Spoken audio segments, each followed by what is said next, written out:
As I sit here and look out into the night, I realize that I am thankful. Because of some recent experiences, my outlook on life as a whole has been altered. I recently played a game that was so impactful that I had to take a step back and appreciate the life that I am currently living. I wasn't able to fully relate to it, and honestly, the game itself isn't even all that crazy.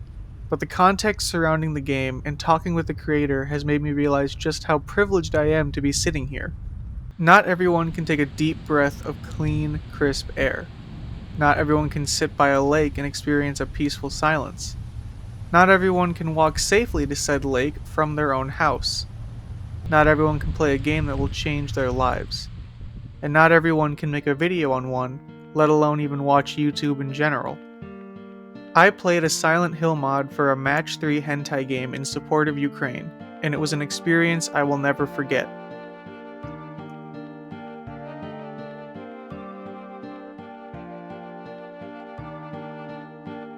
I want to preface this video with a disclaimer.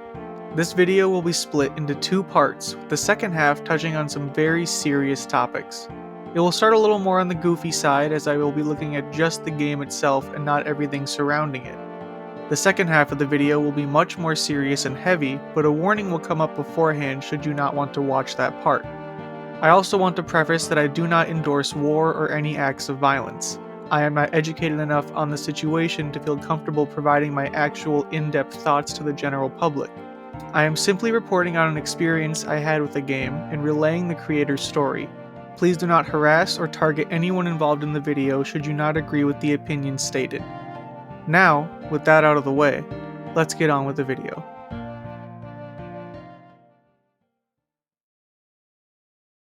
I love Steam sales. I mean, who doesn't?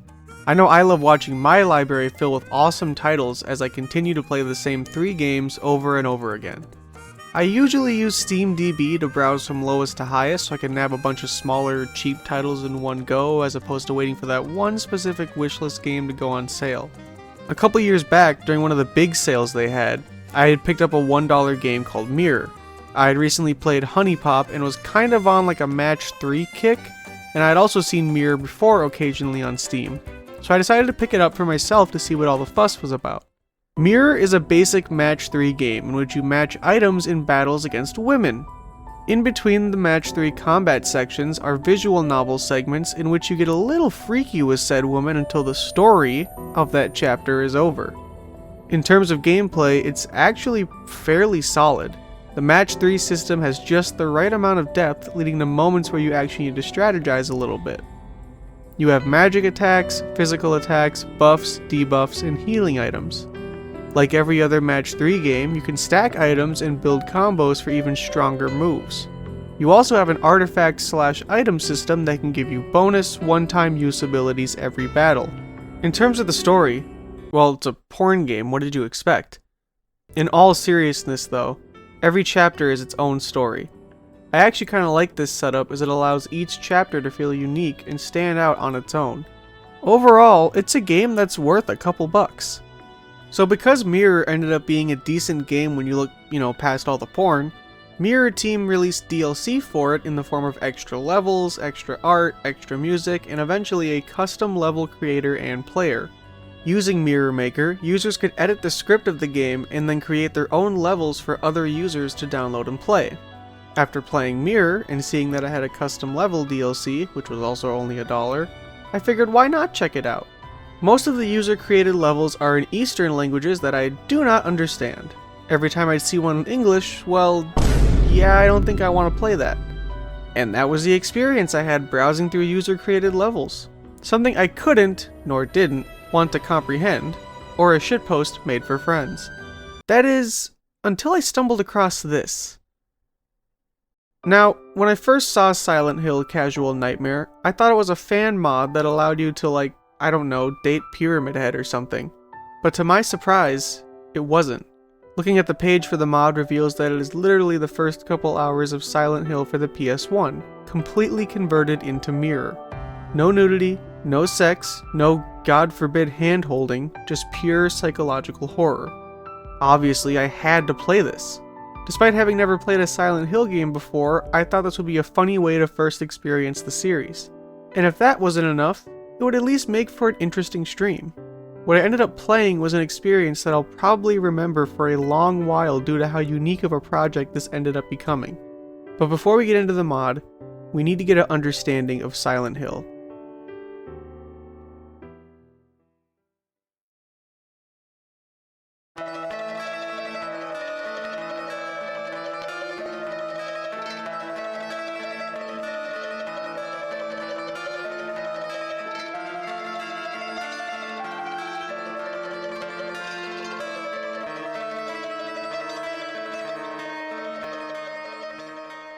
Silent Hill really doesn't need an introduction.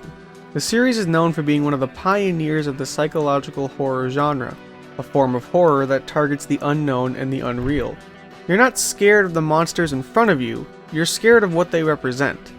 There were earlier examples of the genre with titles like Phantasmagoria and Corpse Party, but Silent Hill was the first one to break into the mainstream. In fact, its sequel, Silent Hill 2: Restless Dreams, is considered to be one of the greatest horror games of all time.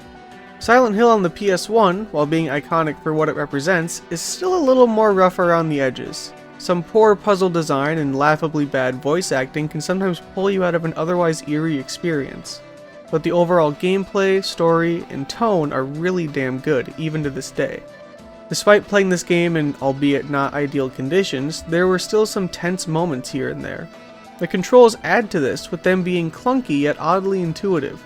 Normally I hate tank controls, but they actually feel pretty good in this game. I will admit I used a guide for this game. As much as I would love to experience this game fully blind, I can assure you I would have been stuck on this goddamn piano puzzle for far too long. Having a puzzle this confusing so early on is not a good look. But besides puzzles being occasionally tedious, the gameplay feels tight and responsive. I genuinely enjoy the combat in this game. It's easy to understand and just tense enough to feel rewarding upon ending a fight. I also appreciate the fight or flight system the game has, where sometimes the best option is just to run away. The story is also very interesting. I love the uneasiness you feel as you progress, with nothing ever fully making sense until the end. I won't go into it now, as I'm saving the story for when we get to Casual Nightmare, but I was hooked the entire time. I can confidently say that Silent Hill is a game I would recommend if you're a fan of horror.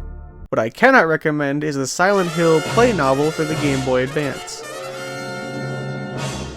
That's right, Konami decided to tap into that handheld market with their hot new IP, Silent Hill. And how did they do this?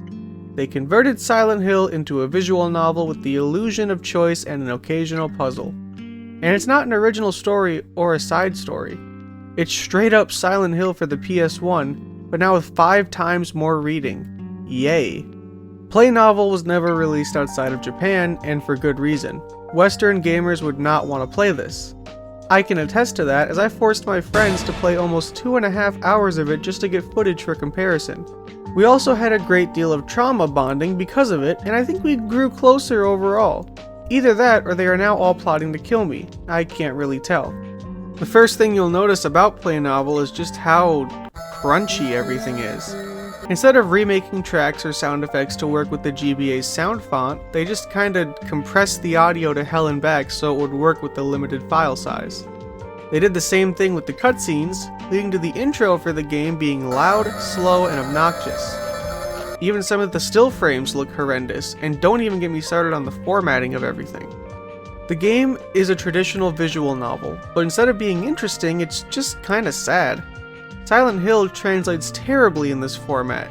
In fact, I'd argue that Casual Nightmare itself did a better job of making Silent Hill into a visual novel. By the end of my playthrough of the Play Novel, me and my friends were exhausted and waiting for it to be over. We were in our own personal Silent Hill limbo. When you're finally presented with actual gameplay, it's either a shitty puzzle with bad explanations, or a choice that really doesn't do anything.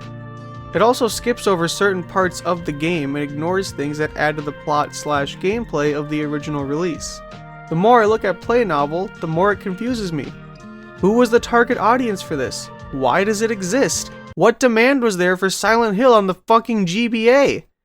Anyways, now that we have an understanding of the original game and the Play Novel, we can finally talk about Silent Hill Casual Nightmare.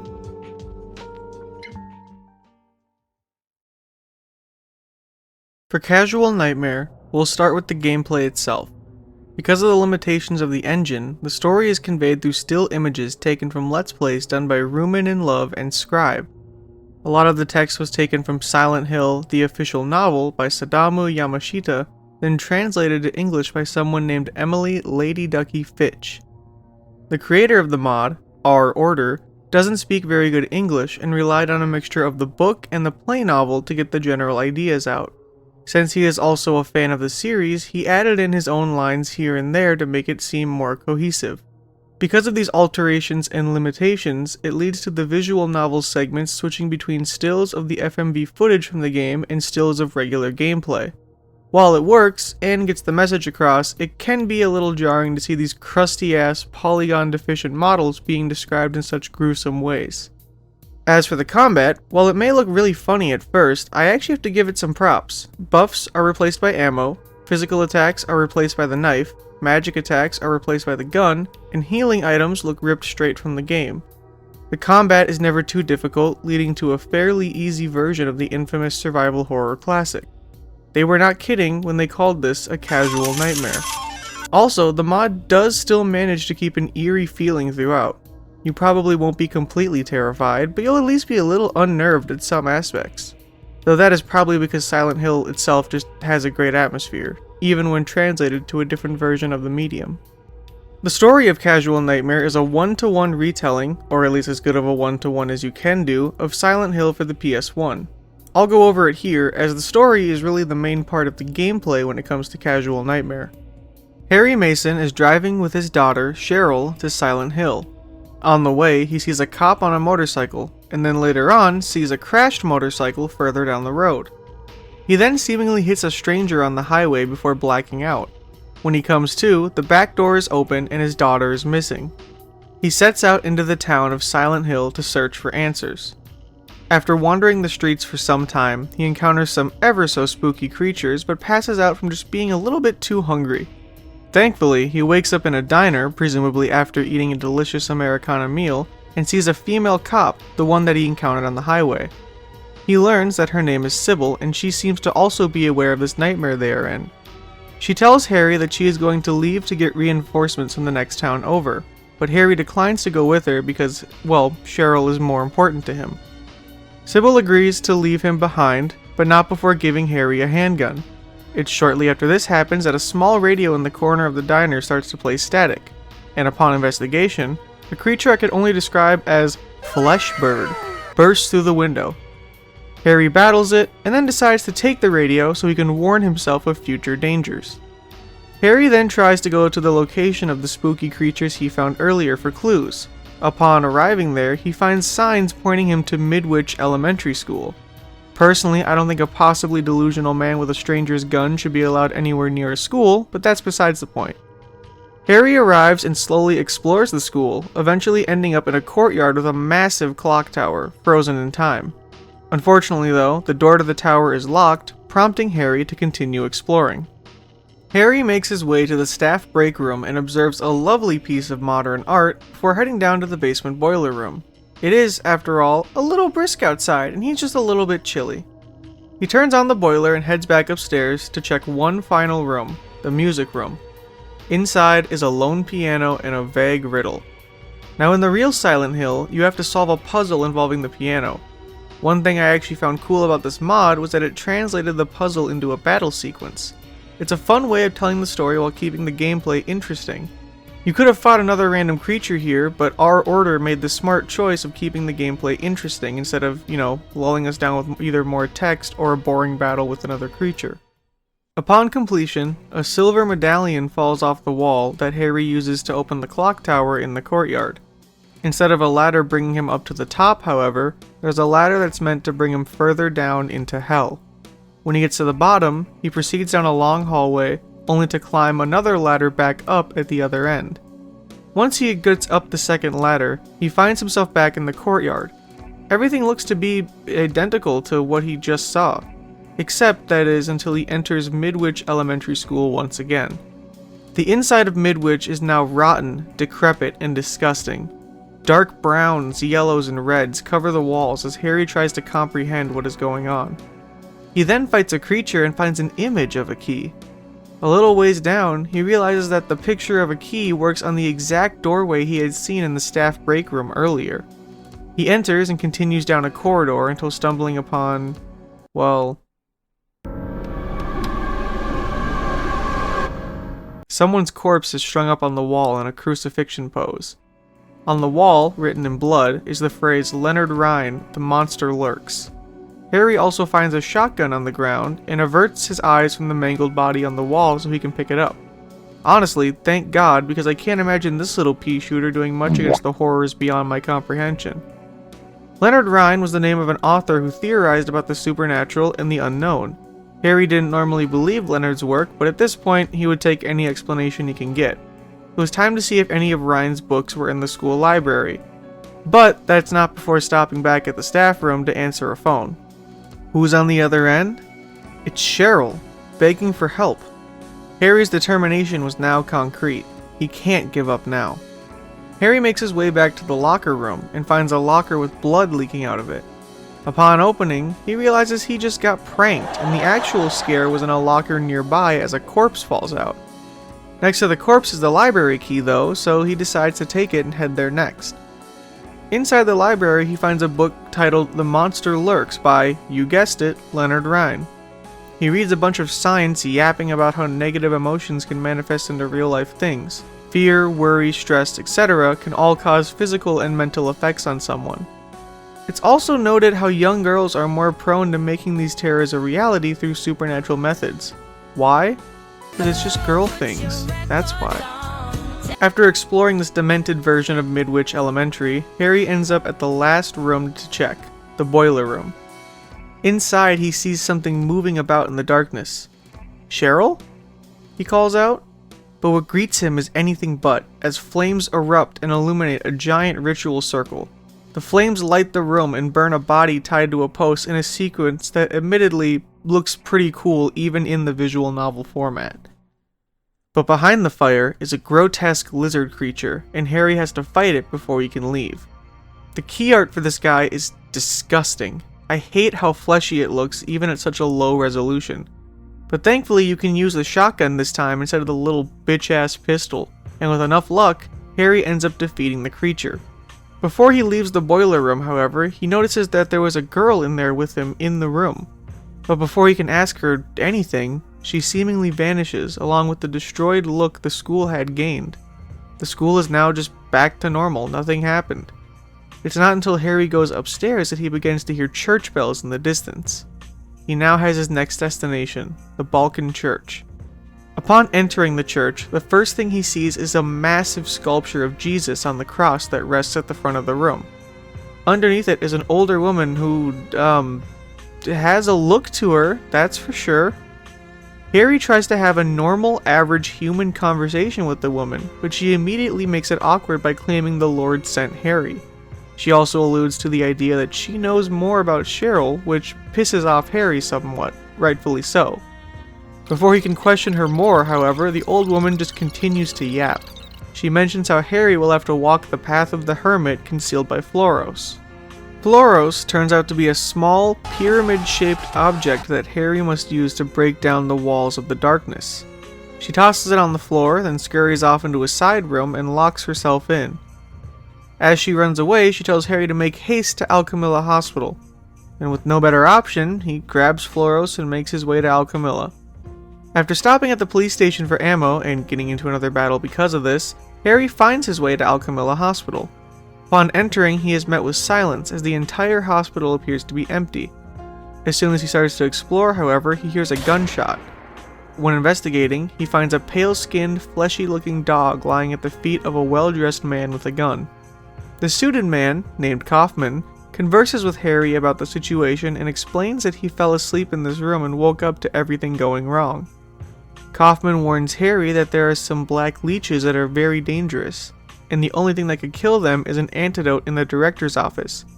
He then wishes Harry well and gets the fuck out of there. Harry makes his way to the director's office and finds the antidote smashed on the floor. He uses a syringe and a bottle from the cafeteria to get a little sample for himself. After collecting the antidote, he heads downstairs and is faced with some huge cockroach-like creatures. He kills them all and continues to explore, finding an elevator with no 4th floor. Just kidding, you stupid idiot, there is a 4th floor. Well, it's only found after he tries to explore the other 3 and doesn't find anything. With no other option but to make his way up into the unknown once again, he heads up there to find a floor that has been left to rot. Harry stumbles around in the darkness for a while before encountering a hunched-over nurse. He tries to ask her when it'll finally be his turn to be called back, because the ER these days gets so packed, and she freaks out, trying to attack him with a scalpel. This leads to another battle in which Harry comes out on top. Upon defeat, he examines the corpse of the nurse and sees that she has a huge hump sticking out of her back. This cyst-like mass starts to ooze a gross liquid out of the bullet holes, and Harry decides it's best to just not touch it. He continues to search the floor, and among the rooms he finds several clues pointing to a possible viral infection or outbreak that seems to be the cause of everything. On top of this, he starts to find pages and clues that oddly relate to Alice in Wonderland. Harry eventually finds his way back to an elevator. However, this is when the copious amounts of morphine he's been mooching off of the staff kicks in, and he realizes that there is no 4th floor apparently. He tries to go down to the 1st floor, but encounters nurse after nurse and is slowly running out of ammo. Out of desperation, he decides to go up to the 2nd floor in hopes of just finding a window. Thankfully, all those Alice in Wonderland clues pay off as he uses the items he's gathered to solve a door puzzle in the same way the piano puzzle was solved. And behind this locked door is a clue on where he needs to go, the basement storeroom. Harry then makes his way to the basement storeroom, and upon entering discovers a hatch hidden behind a bookcase. He clears the weeds covering it and descends into the secret passage, using an emergency hammer he found to absolutely beat the shit out of anyone who gets in his way. At the end of the secret passage is a room that, despite how rotten everything is, seems to have been used fairly recently. Inside the room is a picture of the girl he saw at the school and in a vision before entering the 4th floor. Beside the photo is a key with the words examination room, which gives Harry an idea of where he has to go next. So he returns to the passageway, gets back in the elevator, and prepares himself for the inevitable horde of nurses that will await him on the 1st floor, except nobody's here. In fact, despite it just being NurseCon 1999 a couple minutes ago, the floor is entirely dead and silent. Like these hills. Harry makes his way to the examination room, leaving the hammer behind as it's too heavy. While I think this is fucking stupid, and Harry is stupid and dumb and frankly fucking stupid, I respect his decision. Upon getting close to the examination room, he is greeted by a doctor. Except this isn't any doctor.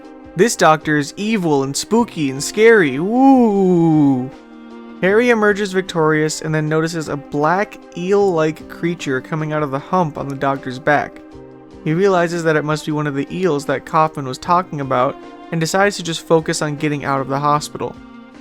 He enters the examination room to find a nurse named Lisa Garland. Lisa is overjoyed to see a normal person and asks what's going on, which is a question that Harry can't answer. Harry then asks her about the secret room in the basement and if she knows anything about it. Lisa reveals that the director of the hospital never allowed anyone to go into the storeroom alone, likely to hide the secret passageway from everyone. When Harry tries to explain what he found, however, his head starts to hurt and he passes out right in front of Lisa. Sometime later, he fully wakes up in a hospital room and is properly introduced to the crazy old woman from the church. Her name is Dahlia Giuseppe, but that's all she reveals about herself. She warns Harry that the town is overtaken by darkness and explains that someone has been doing a bit of trolling by drawing symbols all over the town. If the final symbol gets drawn, the whole town will be plunged into chaos. She leaves Harry with a green key labeled Green Lion and then leaves, telling him to meet her at the other church in town. With no other leads, Harry looks up Green Lion in the phone book and realizes it comes from an antique store called Green Lion Antiques. He then leaves the hospital to go check that place out. When arriving at the Green Lion, he checks around and finds another secret passage in the basement. Before he can enter though, he is interrupted by Sybil, and then that's where it ends. I forgot to mention that this was only part A of the story, and part B is nowhere to be found. That being said, Casual Nightmare follows the story of the game almost to a T. I enjoy the changes that Our Order made as they add a lot of context and make the experience smoother. For example, in Casual Nightmare you are given a motive for picking up the liquid in the director's office, whereas in the original game it's completely avoidable and can lock you out of the best ending. But in terms of content, that's the end of the mod. The only chapter left in the chapter select is the credits, in which the creator first thanks the player and the sources that he used to make the mod. But after that, he delivers a message that stuck with me and was most of the reason why I'm making this video.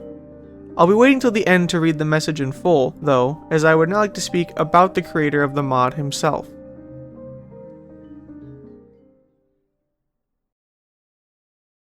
The following part of the video is going to deal with very serious subject matters. If the following topics disturb or upset you, please skip to this timestamp. Also, while the message of the statements made by the creator remain unchanged, I have fixed some grammatical issues and edited his text slightly so it sounds better when spoken out loud. Like I mentioned before, English is not his native language, so some of the original quotes are a bit rough in their structure. Viewer discretion is advised.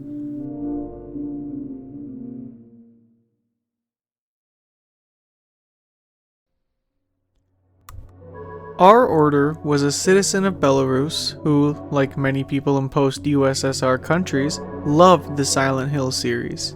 He is also a gaming journalist and a video game enthusiast. In October of 2022, Konami announced that 3 new Silent Hill games were in development, and Our Order laughed. He remembered when they announced the new Metal Gear game only to release a pachinko machine. Coincidentally, Mirror Maker was on sale for less than $1. So he had a simple thought. Wouldn't it be funny to make one of these 3 games myself? I mean, if Konami will consider a pachinko machine as a new entry in the series, who's to say one of these new Silent Hill titles couldn't be a match 3 visual novel? The timing was also perfect, as it gave him an excuse to take his mind off of the world around him and express his thoughts on current events. You see, on February 24th of that year, Russia had started to invade Ukraine. Belarus immediately sided with Russia in this war and allowed them to invade Ukraine through Belarus's borders, leaving Our Order feeling like he had gone insane. He saw everyone around him, friends, family, co-workers, become pro-Russia despite never having shown these intentions before.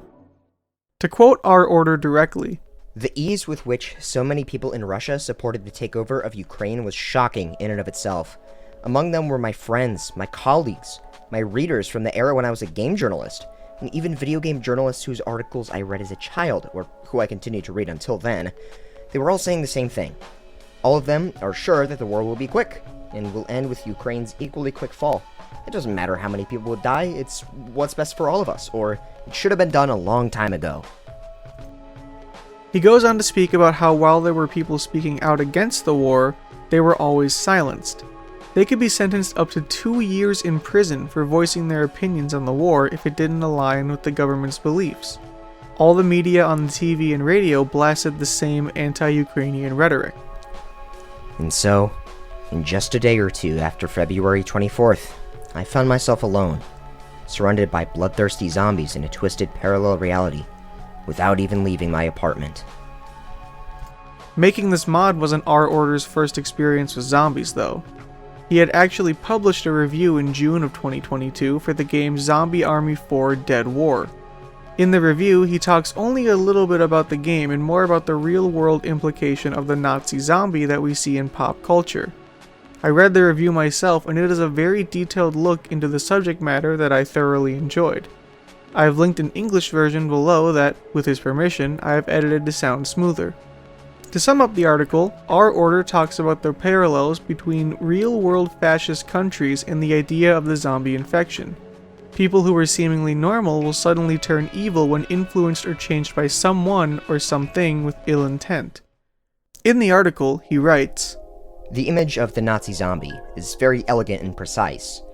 Through an elegant metaphor, it shows that a perfectly ordinary person can turn into a monster, embittered against all life, devoid of sympathy or moral principles, and at the same time, equally dangerous in their aggressiveness and brainlessness." He then elaborates on the parallel by using propaganda as an example. "Putin has a much larger number of media outlets under his control, Plus, he has been fortunate in having an inert and uncritical TV audience, one which he has deliberately cultivated since the early years of his presidency. But now, here our order was in October of 2022. All he had been hearing about for months on end was the ongoing war and how he was essentially powerless to help. So to get his mind off of it, he decided to make that stupid idea that he had. On Halloween of that year, he released the first 2 chapters of Casual Nightmare. By November 14th, all 6 chapters had been released, meaning the entire mod was made in just 19 days, which is an amazing feat all on its own. But now it was time to write the afterword. When prompted on what inspired him to write a message about Ukraine in the credits, our order said, Take an instant shot of the situation I saw in front of me and express it in text. In November 2022, real-life Nazi zombies decided to freeze Ukraine by destroying its largest power plants with kamikaze drones. Many people, including my friends, were left with no light or heating in their houses. So that's exactly what I wrote about, emphasizing the grim irony. Only absolute evil would want to leave someone without light. As for the mod itself, he took lots of inspiration from the campy nature of the novelization of Silent Hill, the clunky nature of the game engine, and a desire to just have fun with the mod. When he explained how absurd the entire premise was, I couldn't help but agree that it was the right direction to take. I mean, let's break it down. This mod is the original Silent Hill, a Japanese horror game from 1999, put into a game called Mirror, a Chinese hentai game released in 2018, by a Belarusian game journalist relying on a shoddy at best English translation of a poorly written Japanese novelization of Silent Hill that ends with a message about the war in Ukraine. When the mod was released, it was played by about 800 Chinese players who begged for a Chinese translation. Our order would later add a patch on the add-ons page for a Chinese auto-translator that would run the on-screen text through machine translation, but even he admits that, if anything, it would lead to an even funnier experience. When I asked if he ever plans on doing a Part B to finish the story of Silent Hill in Mirror, he said he would like to work on it one day, should the time and motivation become available to him. He is simply just too busy with life to focus on a sequel. He is now in a safer place outside of Belarus, though didn't divulge any more information as Lukashenko is still trying to find protesters from 2020 as well as their friends and family. He doesn't want to run the risk for anyone involved, and I 100% agree with him. But the cost of being somewhere safer and having to move on such short notice is a slow decline in journalism and video game enjoyment. Our order then also brought up a lot of fun facts about Silent Hill, as he is an avid fan of the series. One thing he talked about is how he and a lot of people involved on the Ukrainian side of the war developed a sort of humor about the whole situation. Among Ukrainians, the war has led to the emergence of a very specific type of dark humor that is hard to describe and that I have not seen before. I was introduced to it while I was communicating with my Ukrainian friends, which I can only describe as bitter amusement. For example, I'm in a dire situation, but all I can do is laugh at how terrible the situation is. For a better example of bitter amusement, he mentioned something he learned when talking to his Ukrainian friends about Silent Hill. The sirens used in the 2006 film of the same name are the exact same sirens used during the Russian invasion of Kyiv in 2022. Here's a side-by-side.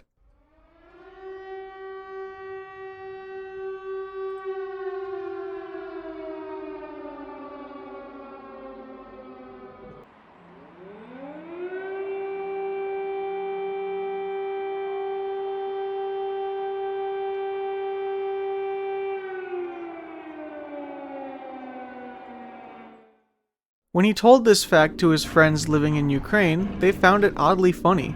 This pop culture reference was now an everyday occurrence for them.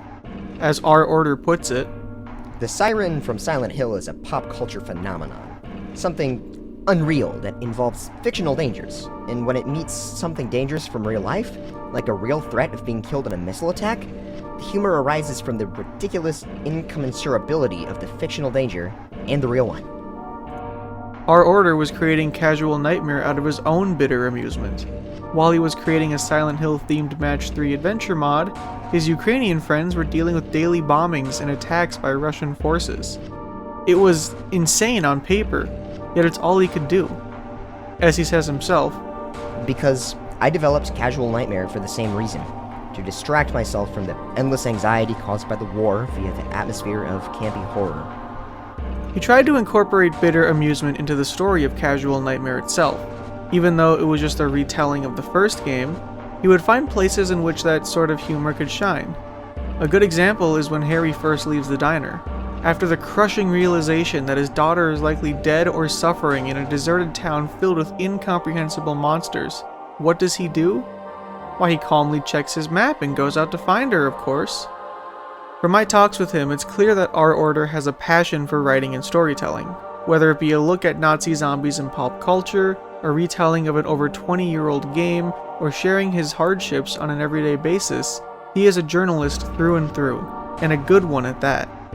But to see his passion get squandered due to conflicts between countries is heartbreaking. Nobody should have to give up their passion simply because the leader of their country doesn't like another country. Despite the sad story, however, our order recognizes that he is not the true victim here. In fact, my story, and the danger I felt, is laughable in comparison. The war begins, and our protagonist, me, is overwhelmed with emotion and shock. Like many Belarusians and like many Ukrainians, he sits in Belarus and waits while reading the news for 8 months until suddenly he decides to make a Silent Hill 1 mod for an obscure hentai game. But sometimes, spreading awareness is all you can do. In our order's case, he wanted to make something for fun and use it for good. He saw the war happening around him but was powerless to combat it. So what does he do? He brings more eyes to the conflict through his projects and articles, even if those eyes would rather stay blind. Before I close out the video, I'd like to read the afterword of Casual Nightmare. I changed the wording and grammar slightly to make it sound smoother, but its message remains intact. Life is more horrific than any piece of fiction, but standing together, we gain the power to fight the darkness. It may be surprising considering the amount of horror video games that have been released over the past 20 years, but the Silent Hill franchise is still extremely popular among players from post-USSR countries. We never expected to witness atrocities more violent and dark than any Silent Hill seen in real life. Yet, pictures from Bucha, Mariupol, Irpin, and many other Ukrainian cities and towns that have been devastated by Putin's army of cold-blooded murderers serve as evidence that monsters do exist. They often look just like human beings. While I write these words, thousands of peaceful Ukrainian citizens are living without light in their houses. This is because Russian armed forces destroy power plants all over the country with loitering munitions, or as they call it, kamikaze drones. Putin's henchmen terrorize the unarmed civilian population in a sadistic pursuit to take away their hope. Sometimes fiction reflects life very clearly. The forces of darkness will try to steal someone's light. And if nobody stops this darkness, it will grow further over the lands, metaphorically and literally. That's why people from all around the globe must stand together against it. If the darkness prevails today, it will try to devour the entire world tomorrow. Humanity has already seen this once in the 1940s, and now history repeats itself, waiting for our response. In the darkness is where light shines the brightest. With your support, Ukraine will prevail. Our Order, October 2022.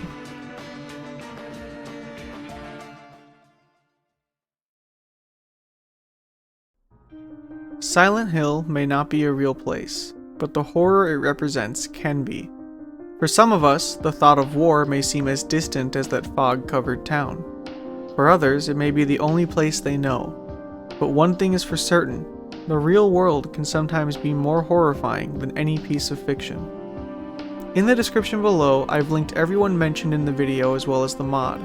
Please do not harass or target the creator if you do not agree with his views. If you would like to read a transcript of the interview or our Order's article on Zombie Army 4, I have linked them in my drive alongside an example of bitter amusement that he provided. The original texts are there alongside versions that have been edited for clarity. I have also left a link to standforukraine.com, a website that has plenty of resources on how to help with the ongoing conflict. If you are privileged enough to be watching this video, take a moment to appreciate that. Take a deep breath. Take a walk outside.